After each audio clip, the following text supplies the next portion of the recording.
retrouve les Cap-Verdiens avec Wagner Diaz devant Kalidou Koulibaly. Là, c'est l'un des joueurs les plus expérimentés côté Cap-Verdien, Julio Tavares, accroché par Kalidou Koulibaly. Beaucoup de duels. Et là, c'est Yannick Stopira qui met le coude devant Krépin Diatta et le centre en mouvement de Gassama pour Ismaïla Sarr.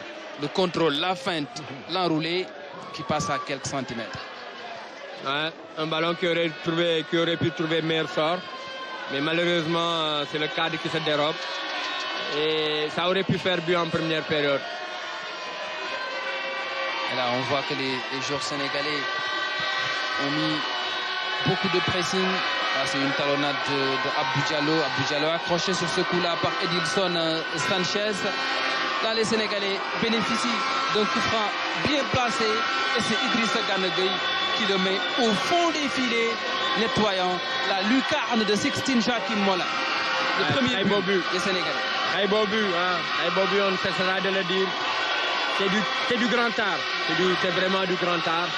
Félicitations encore à Ghana pour ce but, mais aussi pour sa grande prestation de ce soir. Ouais, cela faisait 4 ans que les Sénégalais n'ont pas marqué de coup franc direct en équipe A.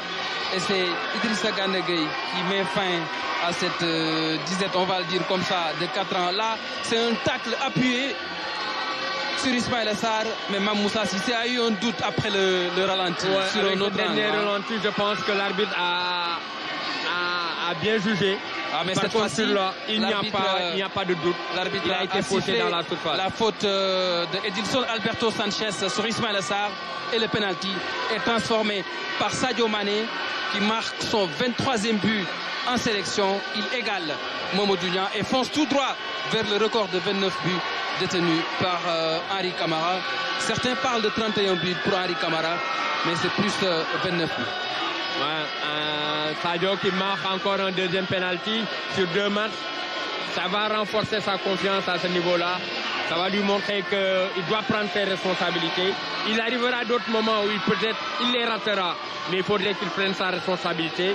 C'est lui le leader technique, le patron de cette équipe-là. Il doit prendre ses responsabilités quand il le faut et marquer les coups francs et les pénaltys. Et voilà, 2 grands joueurs ce soir se sont illustrés à travers leur prise de personnalité, mais aussi leur qualité technique pour ses buts.